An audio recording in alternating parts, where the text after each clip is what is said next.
السلام علیکم ورحمۃ اللہ تعالی وبرکاتہ۔ شاہ من سلطان عالم سیدی احمد کبیر خاطر من جمع کن یا غوث العظم دستگیر۔ میں سید علم الدین قادری ایک بڑا ہی اہم ٹاپک اور بڑا ہی اہم موضوع لے کر آپ کے سامنے حاضر ہوا ہوں۔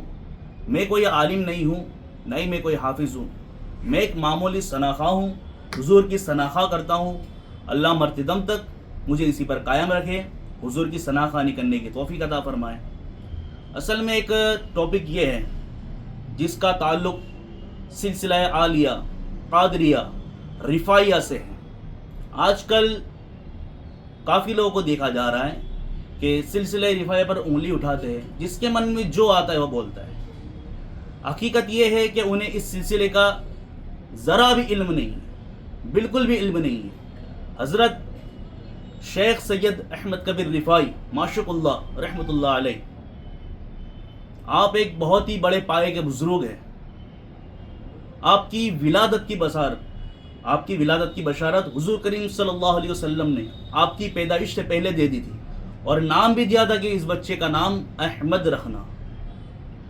اور آپ غوث پاک کے زمانے کے بزرگ ہیں۔ بڑا ہی مشہور واقعہ ہے، سب نے سنا ہے کہ آپ ایک مرتبہ حج کے لیے گئے تھے۔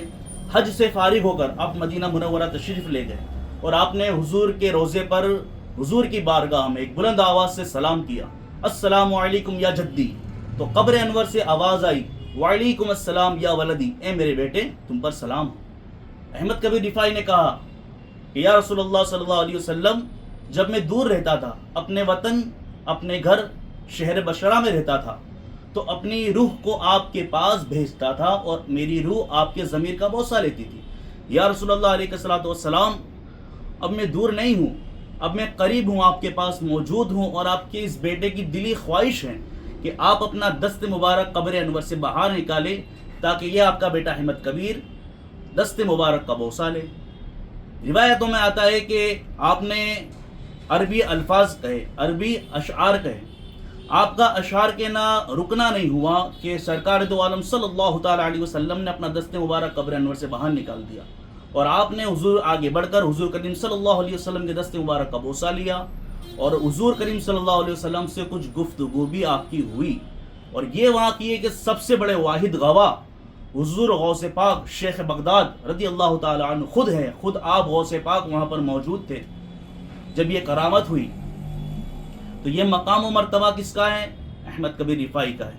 اچھا، اب میں آتا ہوں اہم ٹاپک پر، جو میرا ٹاپک ہے، جس کے لیے یہ ویڈیو بن رہی ہے۔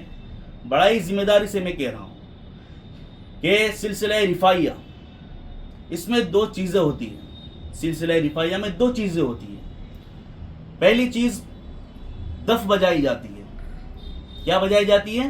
دف بجائی جاتی ہے۔ آج کل لوگ دف پر انگلی اٹھا رہے ہیں اور کہتے ہیں کہ اہل سنت سے اور دین اسلام سے اور شریعت سے اس کا کوئی لینا دینا، کوئی تعلق نہیں ہے۔ تو انہیں اپنی عقل کا علاج کروانا چاہیے، اور جو حقیقت ہے اسے جاننے کی ضرورت ہے۔ آئیے میں آپ کو بتاتا ہوں یہ دف کہاں سے ثابت ہے اور کہاں سے شروع ہوئی اور کس نے بجائی۔ حضرت شیخ سید احمد کبیر معشوق اللہ رفاعی رحمۃ اللہ علیہ اپنے زمانے میں، اپنے دور میں آپ خود دف بجاتے تھے، اور اس دف پر ذکر الا اللہ کرتے تھے، اللہ کی ضرب لگاتے تھے، الا اللہ کی ضرب لگاتے تھے۔ آپ خود دف بجاتے تھے اور اس پر ذکر الا اللہ کرتے تھے۔ چلیے مانتے ہیں کہ اگر اہل سنت سے دف کا کوئی تعلق اور نہیں ہے سلسلے کا، اگر حقیقت میں اہل سنت سے اور شریعت سے اور دین اسلام سے اگر دف کا تعلق نہیں ہوتا، تو شیخ سید احمد کبیر رفاعی دف کو کبھی ہاتھ بھی نہیں لگاتے۔ یہ ان کا سلسلہ ہے احمد کبیر رفاعی کا، اور انہی سے چلا آ رہا ہے۔ تو جو ان کے مریدین ہیں، اس سلسلے جو خلفاء ہیں، اس سلسلے کے جو مریدین ہیں، وہ اسے لے کر چل رہے ہیں۔ اور یہ آج کی ایجاد کی گئی چیز نہیں ہے کہ شیخ احمد کبیر رفاعی ان کے زمانے سے، ان کے دور سے چلتی آ رہی ہوئی چیز ہے۔ اور یہ دف کوئی معمولی چیز نہیں ہے، اس پر اللہ کی ضرب ہوتی ہے، نعتیں پڑھی جاتی ہے، منقبتیں پڑھی جاتی ہے، اور ذکر ہوتا ہے۔ اور اس دف کی برکت یہ ہے کہ اس دف کی آواز جہاں تک جاتی ہے تو وہاں سے آفت بلائے دور ہو جاتی ہے۔ یہ اس سلسلے کی کرامت ہے۔ یہ دف کا معاملہ ہو گیا۔ اب آئیے دوسری بات جو میں کہہ رہا تھا کہ جو اس سلسلے سے ریلیٹڈ ہے وہ یہ کہ راتب رفاعیہ، ٹھیک ہے، راتب رفاعیہ اسے بھی لوگ نہ جانے کیا کیا کہنے لگتے ہیں، اور جو من میں آتا ہے کہنے لگتے ہیں کہ بھائی فلاں ہے، یہ ہے، غلط ہے۔ ارے بھائی حقیقت تو جانو، اب احمد کبیر رفاعی کی سیرت کو پڑھو، ان کی زندگی کو پڑھو کہ بھائی احمد کبیر رفاعی سے دف کا اور راتب رفاعی کا تعلق کیا ہے۔ آپ جو آج کے زمانے میں راتب رفاعیہ دیکھتے ہو نا، یہ کچھ بھی نہیں ہے۔ جو حقیقت اور اصل راتب رفاعیہ جو ہوتی تھی وہ احمد کبیر رفاعی اپنے زمانے میں اپنے دور میں کیا کرتے تھے۔ وہ آپ اپنے مریدوں کی گردنیں کاٹتے تھے، ایک تھال میں رکھ کر اسے گھمایا جاتا تھا، لوگوں کو دکھایا جاتا تھا، پھر قم میں اذن اللہ سے، اللہ کی عطا سے آپ اس گردن کو جوڑ دیتے تھے اور اسے زندہ کر دیتے تھے۔ یہاں تک آپ اپنے مرید و خلفاء کی زبانیں کاٹ دیتے تھے، اسے گھمایا جاتا، لوگوں کو بتایا جاتا تھا، اور پھر آپ اس کو جوڑ دے۔ ایسی کئی کرامتیں آپ اپنے دور میں راتب رفاعی کرتے تھے۔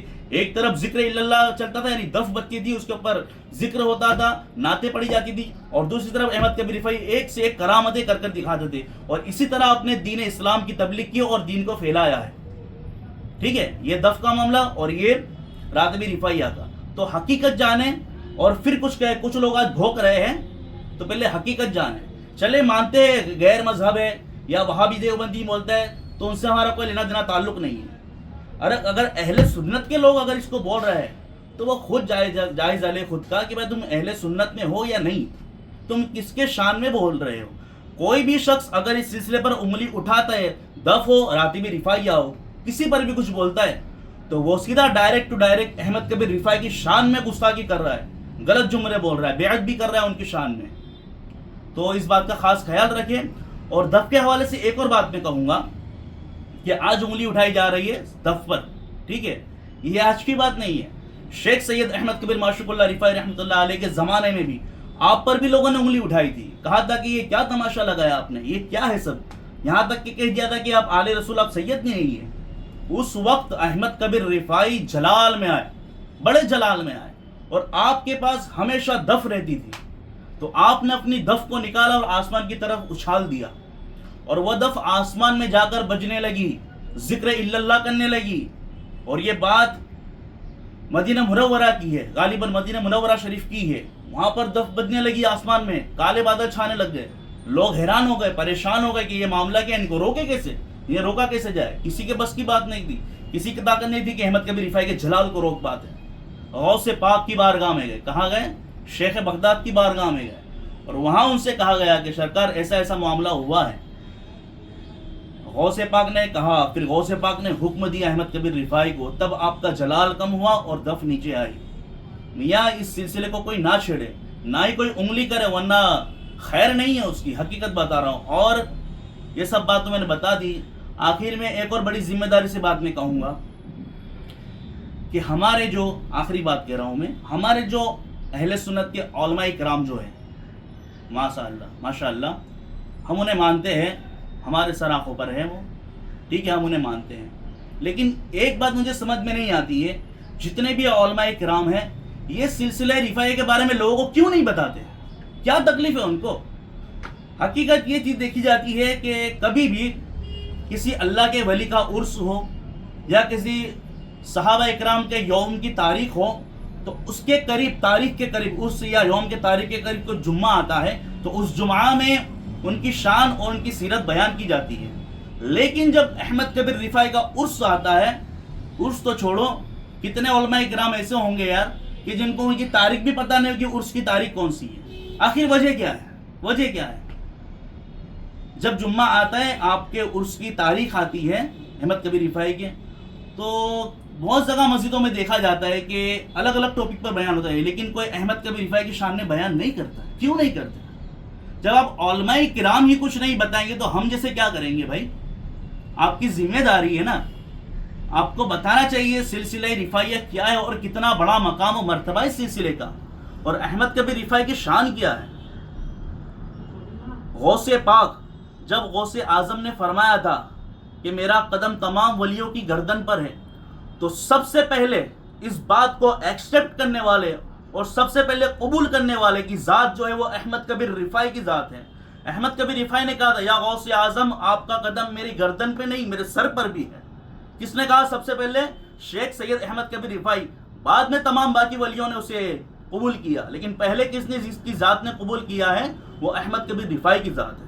اور اولیاء کرام میں غوث اعظم کے بعد، غوث العالم دستگیر کے بعد اگر کسی کا مقام و مرتبہ ہے وہ تو شیخ سید احمد کبیر رفاعی رحمۃ اللہ علیہ کا ہے. تو آپ یار علماء کرام کیوں نہیں بتاتے ہو یار؟ کیوں آپ خاموش ہو اس پر؟ آپ کو حقیقت بتانی چاہیے سلسلے کی کہ بھئی یہ سلسلہ کون سا ہے، کہاں سے چلا ہے، کس کا ہے، اس میں دف بجتی ہے، کیوں بجتی ہے، کہاں سے ثابت ہے، کس نے بجائی ہے، اس میں راتب رفاعیہ ہوتی ہے، ضرب لگتی ہے، کہاں سے ثابت ہے، کس نے اس کو شروع کیا ہے. لوگ اس کو کھیل تماشا سمجھ رہے ہیں آج کل. کیوں سمجھ رہے ہیں؟ کیونکہ لوگ اس کی حقیقت ہی نہیں پتہ ہے، اس سلسلے کی ڈیٹیلز ہی نہیں پتہ ہے کیا ہے. تو میرا تمامی علماء اہل سنت سے گزارش ہے کہ آپ لوگ آگے آئیں، کیونکہ ہم تو بھائی جاہل انسان ہیں، ہم کوئی عالم دین نہیں. یہ کام آپ لوگوں کا ہے حضرت، آپ لوگوں کا ہے.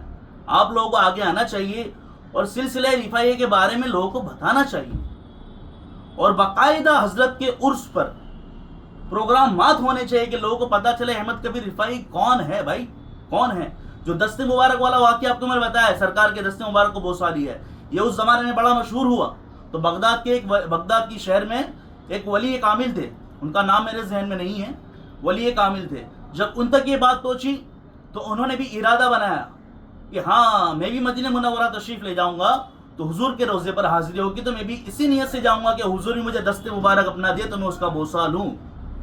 جب وہ اللہ کے ولی رات میں سوئے تو حضور کریم صلی اللہ تعالیٰ علیہ وسلم ان کی خواب میں تشریف لائے، اور حضور نے اس ولی کامل سے فرمایا اے فلاں بن فلاں، اگر تم اس نیت سے مدینہ منورہ آنا چاہتے ہو تو ہرگز مت آنا، کیونکہ یہ نعمت جس کی تھی اسے عطا کر دی گئی، اب اس کا دروازہ بند ہو گیا. دیکھیں کیا شان ہے احمد کبیر رفاعی کی. بھائی کیا شان ہے، کتنا بڑا مقام و مرتبہ ہے، اور بڑے جلالی بزرگ ہے. اور یہ سلسلہ سب سے جلالی سلسلہ ہے، احمد کبیر رفاعی کا سلسلہ بڑا جلالی سلسلہ ہے. ٹھیک ہے، تو بھائی بڑی گزارش کروں گا میں علماء کرام سے ہمارے کہ آگے آئیں اور اس سلسلے کے بارے میں لوگوں کو پتہ ہے. کتوں کو تو پتہ ہی نہیں، کتنے لوگوں کو بھائی رفاعی سلسلہ کیا ہے، احمد کبیر کون ہے. ٹھیک ہے، ابھی ماشاءاللہ ربیع الاخر چل رہا ہے نا، تو جمادی الاول کی 21 تاریخ کو حضرت احمد کبیر رفاعی کا عرس مبارک آتا ہے. تو آپ لوگ اس سے نوٹ کر لیں، اور ہو سکے تو حضرت کی سیرت کو آپ لوگ پڑھیں، اس کو جانیں اور لوگوں تک پہنچائیں. میرا یہی پیغام ہے کہ سلسلہ رفاعیہ کے تعلق سے لوگوں کو بتایا جائے، خاص کر ہمارے سنی حضرات کو جنہیں معلوم نہیں ہے.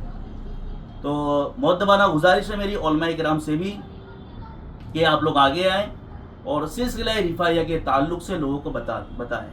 السلام علیکم ورحمۃ اللہ تعالی وبرکاتہ.